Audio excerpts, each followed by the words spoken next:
because parenting is a team sport. Communication, respect are going to be more important than ever once you have a baby, and a baby moon offers such a perfect opportunity to really just connect with each other and really work on this.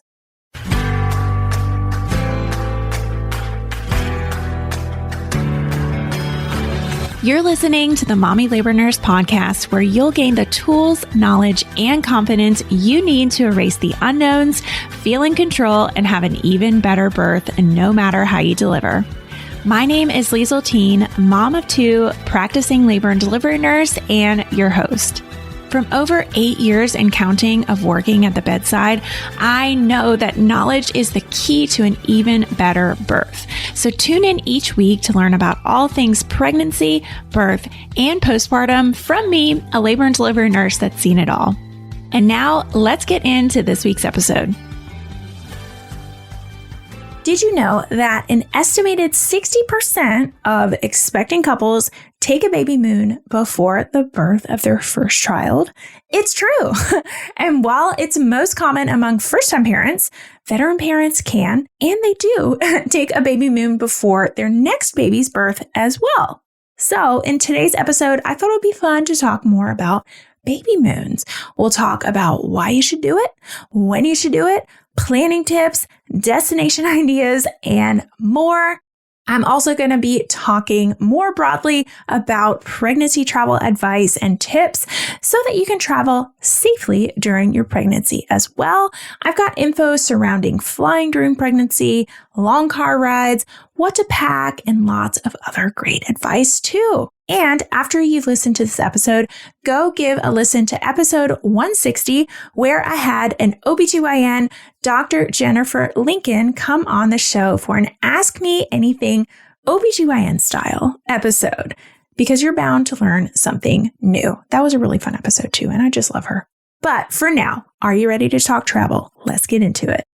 So first off, you want to make sure that you talk to your provider, right, about traveling, even if it's in the car, and regardless of what gestation you're at, because if you do have a high-risk pregnancy, you want to let your provider know that, hey, I'm going on this 3-hour car ride at, and I'm 30 or 32 weeks or something. They might, give you some specific guidelines or say, oh, okay, that's good to know. Make sure you stop frequently and get up and stretch your legs and walk around. But it is important to at least have that conversation. And they'll also be able to talk to you about when to call and what to do if anything were to happen, because you just never know what can happen in pregnancy, right?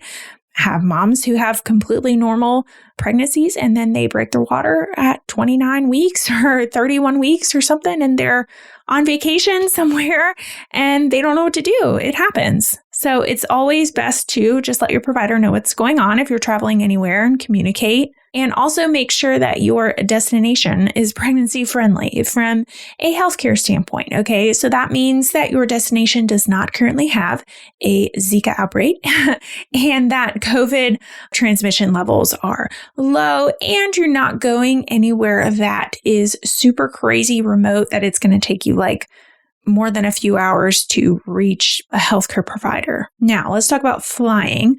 So this is one that we get all the time. Can I fly during pregnancy? Or like, how late can I fly when I'm pregnant? So the quick answer is that it depends on where you're at in your pregnancy and whether you're high risk or not, and where you're going, okay? It is true that most domestic airlines here in the U.S. allow low-risk pregnant women to fly up to even the 36th week of their pregnancy. But some airlines, depends on the airline, will request that they have a travel certificate from your provider saying what week you are, so, they can make sure to check on you, if they need to, or they just make sure they check their boxes, like, okay, I have her document.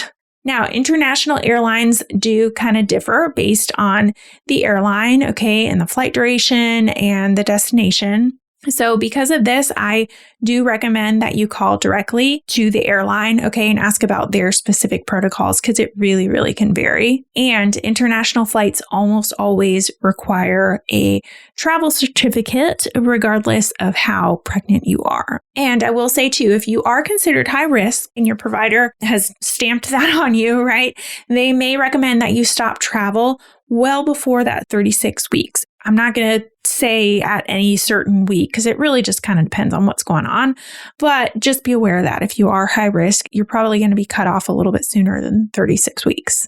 Now, let's talk about how you can stay comfortable flying. And this goes for, I guess, anyone, right? Because flying sucks sometimes. Those little seats are just not comfy. I'm actually getting on an airplane tomorrow. Can you believe that? I can. This is a cool episode to record right before I get on an airplane because I'm just refreshing my memory, right? So, number one is to stay hydrated. I know that it's kind of a pain in the butt to be pregnant, right? And you're drinking, and you are then peeing, and you're on an airplane and you have to unbuckle your seatbelt and get up and go and get in that small little bathroom and like pull down your pants and sit down and pee and then get up and go back to your seat, sit down, and then like 10 minutes later, do the same thing, right? It sucks, but you will feel so much better if you are just hydrated, because being dehydrated, especially when you're pregnant, can cause you to have some cramping in your abdomen, right? Your uterus. It can cause leg cramps, which aren't so nice. So it really, really is important to stay hydrated, even though it kind of be a PETA. Number two, book an aisle seat. Just do it. It's usually possible unless it's a crazy full flight or something and you have a middle seat and you just can't switch or whatever. But I will say, if you can't book an aisle seat, a lot of people on airplanes are just very nice and they see a pregnant lady come in and they see that you're in a middle seat and they will say, you know what? I will switch with you. You can have my aisle seat because I know you're just going to be having to get up just as much as you are. So that might happen, if you didn't get to actually book one. So hopefully you are sitting next to somebody who's nice and will let you just take their aisle seat. But definitely try and book an aisle seat if possible, because that's just still the conversation that I just had with the peeing all the time. And also, if you're not getting up to pee, you still should be stretching your legs, okay? In those aisle seats, you have just a little bit more room on the sides. You can do like your leg stretching exercises, just you kind of roll your ankles around, just you're getting that blood flow going. Flying can make you really, really swollen down there. So moving your legs around, while you're seated is really, really important. And wearing compression socks. So if you don't have compression socks and you're about to fly, go on Amazon right now and get it for however, usually you can get it the next day a lot of times, but get yourself some compression socks because those, oh my goodness, will make a huge difference if you are flying and you're pregnant. Another tip is to see if you can board early or if you can upgrade to priority seating, right? Not everybody can do that, but if you can and it's an option and then you have even a little bit more room and sometimes the bathroom's like a little bit closer too, that's obviously a great thing to take advantage of. Not sure what you should be learning and doing in each week of pregnancy to feel your best and get prepared for birth?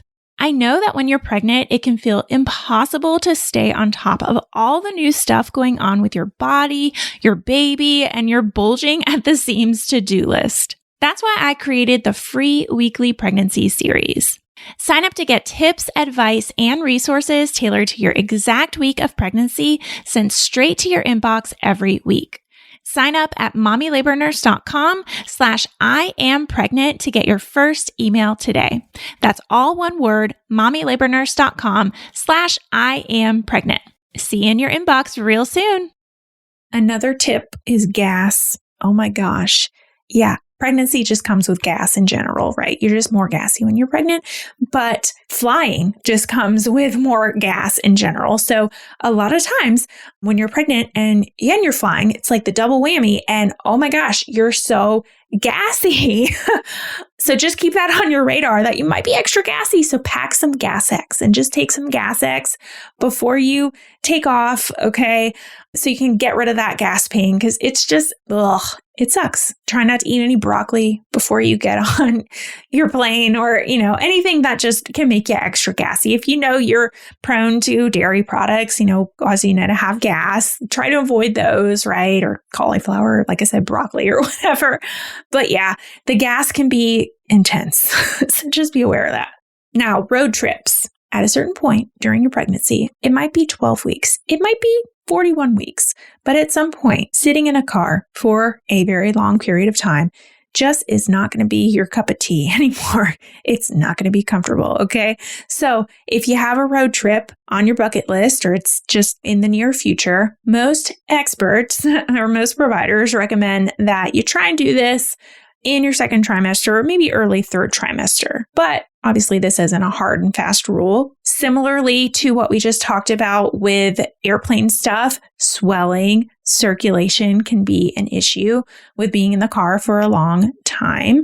So you want to make sure that you are staying well hydrated, you are getting up and moving around, moving your legs, not sitting there for 3 hours just without any stops, and wearing loose-fitting clothing. I forgot to say that in the airplane tips, but that's a good airplane tip as well, is try to wear loose-fitting clothing if you can. Okay, so now let's just go over some general tips for traveling when you're pregnant, and then we'll talk about baby moons, okay? So, number one, just kind of be mindful of some safety best practices. Wear your seatbelt, right? We want to always wear our seatbelt. And you know what? This made me think of this. Okay, they have these things that you can buy that are supposed to attach to your seatbelt to get the seatbelt not to touch your belly. Don't buy one of those. I know it looks like it makes it safer, but it actually doesn't. So you're not supposed to add anything at all to your car unless it's made by the manufacturer. This goes for your car seat as well. So don't buy those things, okay? It's just a gimmick. Don't do it. Just wear your seatbelt underneath your belly. But regardless, wear your seatbelt. Make sure you know where the nearest hospital or urgent care is, at your destination, wherever you plan on going. Wear sunscreen, right? Okay, wear bug spray if it's, bug season, whatever. Water intake, we talked about that. And just listen to your body and your baby, okay? If something is not feeling right, even if you're traveling, sometimes we travel and our bodies are just off and, your GI system's just off. You don't feel right. But listen to your body. And if something just feels off with you, don't hesitate to call and go get seen because it's always worth the call. Another tip is don't overplan and take breaks. Traveling is tiring, whether you're pregnant or not, but it can be even more tiring when you're pregnant. So try not to overplan your trip and have, something to do every hour of your trip because you're pregnant. Okay. So, try to have a mix of some downtime stuff, a few hours of not anything is really going on. And then maybe have an active, kind of sort of thing. Okay. And then you have time, maybe you can take a nap or something. But just as a general reminder, try not to overbook and overplan the trip. Another one is ask for help.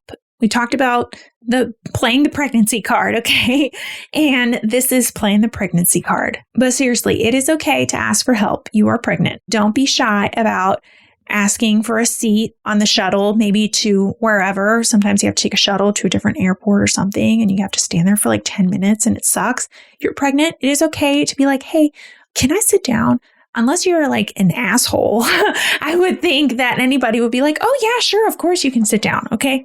It's okay. You're pregnant. You can ask for these things. Don't be shy. Sometimes airlines can even make extra accommodations. They can help you with your luggage. They have those little things that you can get on and ride through the airport. I've seen pregnant moms on that thing. You can take advantage of this kind of stuff. It's fine. Tell them that I told you so. Let's move on to baby moons. So in short, a baby moon is a play on the word honeymoon, right? It's simply a trip that you take with your partner before your baby comes.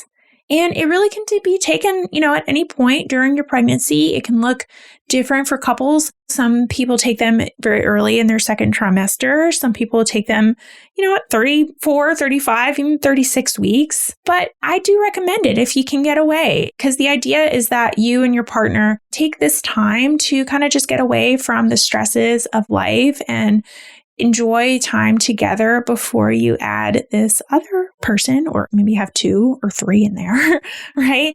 You add to your family. It's still just you. So a baby moon is just meant to kind of cherish that last little time that you have together. That's just you. Because traveling once your baby arrives is a lot different. It's not impossible and it's fun. There's a lot of great things about traveling with kids, but there's a lot of not so great things. And it just comes with extra stuff like car seats and diapers, pack and plays, all this kind of stuff. So just taking a moment to kind of soak up this time that you have with your partner still, it can be really special. So I'm going to give you 3 reasons to plan a baby moon before birth because we are Team Baby Moon here at Mommy Labor Nurse. Number 1, like I said, connect with your partner, okay? One of the most important things that you can do before your baby comes is make sure your relationship is well prepared for baby. You guys know this. I've done podcast episodes on this before and talked about relationships and how important it is to nurture that relationship before you have your baby, because parenting is a team sport. Communication, respect are going to be more important than ever once you have a baby, and a baby moon offers such a perfect opportunity to really just connect with each other and really work on this. All right, the sound of that heartbeat means it's time for this week's segment of Birth It Up Babies. This one says, I just want to drop a quick message. I took the MLN epidural course and recently delivered my little girl, 828, at 6.2 pounds. The course was so helpful in getting prepared for labor in so many ways. The breathing techniques, along with the mental reminder that the whole process is a marathon and not a sprint, was so important in adapting to the different elements of my labor and delivery. Thank you for making the info so digestible and useful. Oh, love it. And if you want to have an even better birth, just like this mom, head on over to mommylabornurse.com to check out our 3 online on-demand birth classes. Number 2 reason, de-stress and relax. Yes. Planning, preparing for baby, thinking of all of these things that you have to do and you have to get, you have to worry about, whatever. It can be a lot of work and just a lot of mental stress. So taking the time to just kind of get away from your house will help you really recharge and not make you feel like you're just really pressured to always be preparing for baby. And if you are a first-time mom, I highly recommend that you take a baby moon simply because you can. You don't have any babies yet, right? Because traveling with a baby and then a toddler and then kids is just different. And it's rewarding, like I said, in its own way, of course, but it's not super relaxing. So this last trip that you might be able to take before that, if you do want to go an adult-only trip, you have to think about who's going to be watching the kids, right?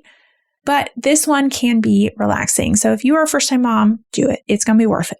And even if you aren't a first-time mom, maybe you didn't take a baby moon with your first one, but you want to take one with your second pregnancy, I still do recommend that you do this, whether you're pregnant with your second baby or third baby or whatever. If you are fortunate enough to have a trusted loved one who you feel comfortable taking care of your other kiddo or other kids for even just one night, it can be so rejuvenating to just be away, connect with your partner as an adult, you guys one-on-one before you add another member to your family. And then number 3 reason why I think you should take a baby moon is it is a great time to reflect, okay? With the busyness of life, responsibilities, endless to-do list before your baby arrives, it can be really hard to find the time to really focus on this amazing thing that your body is doing. Getting away and traveling, even for just a short time, is really a great chance to reflect on how you're feeling about your birth, how you can prepare more for birth, just what your thoughts are on everything. Sometimes we just need more free time to think. I think all of us, regardless of if you're pregnant or not, that reflection time is such a benefit to taking this little baby moon. Now, when should you go on a baby moon? So, like I said, really no right or wrong answer to this, but you should be strategic. Late in your second trimester is a great time because it's usually the time with the least uncomfortable symptoms and you have the most energy. But the third trimester can also be a good time to go if you are planning a very relaxing baby moon because maybe you're not so relaxed, you're starting to get a little not so relaxed and you need a baby moon to kind of relax. But just don't plan it too close to your due date, right? Okay, so now let's go over some ideas. When I say baby moon, I think of like beach or, you go to like some kind of Caribbean or like somewhere where you're on the beach, okay? But that's not for everybody. So I have some ideas here for some types of baby moons. I think it is helpful to first decide on the overall vibe, okay, the feel that you want your baby moon to have. Are you looking for an adventure? Do you want to experience new food or some new cultures? Do you want to go to the beach and just lay on the beach? That's fine, right? Do you want to be kind of more in nature and outdoor experiences and stuff? Totally up to you. Number 1, nature and adventure baby moon ideas. Yeah, I like it. Okay, so if you're into that genre, you're the active, adventurous type, plan a baby moon in your second trimester when you are feeling good and you have the energy to do more adventurous type things. Maybe you're going paddleboarding, maybe you're going hiking, maybe you go somewhere that has a lot of jogging trails. Maybe you go and get like a little cabin in the woods or go to the mountains or something like that. Now, if you are kind of more into the romantic side, right? Maybe you choose like a luxurious hotel that has a spa, okay? And they do prenatal massages. Usually you can do like a couples massage when you're pregnant if you make special arrangements ahead of time. You'll also want to check out the proximity to nice restaurants, okay? Or choose a hotel or resort that has like a lot of good eating options. If you're more of the culture and food-filled baby moon type person, once you have kids going out to eat and exploring shops and museums, it's going to look a little different. So if you're looking for more of this kind of vibe, consider spending your baby moon in a never visited city or country, somewhere where you've never been before and it's just about exploring. Maybe you go get a hotel or you get an Airbnb in like a trendy part of your destination. You can explore restaurants and parks and museums. Or maybe you are into a total relaxation baby moon. You're like, I don't want to be walking around anywhere. I just want to lay around. That is okay too. So if you are into this, I recommend go to a resort. Go to one of those just all-inclusive resorts. You can sit by the pool. You can just drink a margarita, but you can drink your virgin whatevers and just lay there and lay in the sun and just get waited on. It's great. And then finally, if you have a bucket list destination, go there. Hey, what's stopping you, right? Do it for your baby moon. That is it for this episode, you guys. This was fun. I liked this one a lot.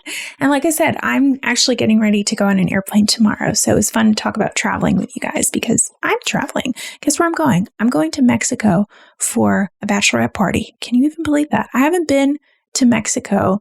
I don't even know how long, but I haven't been like outside of the country to one of those type places. I've been to Israel last year, but I haven't been somewhere like Caribbean-esque or anything like that. I think since my honeymoon, I don't even know, but it's going to be fun. I'm going to be on the beach and we're staying in a resort. It's going to be safe, but I'm going to Mexico. It's going to be really, really, really fun. I'm really excited. 4 days just in Mexico. It's going to be great. So yeah, I will be on an airplane tomorrow, but I will see you guys next week. What are we talking about next week? Let me check my schedule. We are talking to Daphne Delvo. You guys, this is a great episode. I did an Instagram live with her about a few weeks ago now, and she is just a wealth of information. We are going to be talking about legal stuff and insurance stuff, FMLA, maternity leave, pumping at work, that kind of stuff. Daphne is a lawyer who is a mom as well, but deals with a lot of moms who file discrimination, suits against their employers, stuff like that. So she's very, very knowledgeable in that realm. And she's just very well spoken. And it was great. I loved recording that episode with her. So we're going to be talking about next week. So be sure to stay tuned and I will see you guys next week. Already feeling a little more confident about pregnancy, birth, and newborn life? Don't forget to hit that subscribe button so you can continue to erase the unknowns and never miss an episode. And if you're looking for even more, Instagram is definitely where I hang out the most. Come join our community of more than 500,000 moms for birth education, tips, and solidarity. You can find me at mommy.labornurse. Check out today's show notes and a searchable library of every Mommy Labor Nurse podcast episode at mommylabornurse.com/podcast. And while you're there, be sure to head to the blog to learn about our online birth classes too. See you next week. And remember, you can have an even better birth no matter how you deliver.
Let's do travel tips first. Let's talk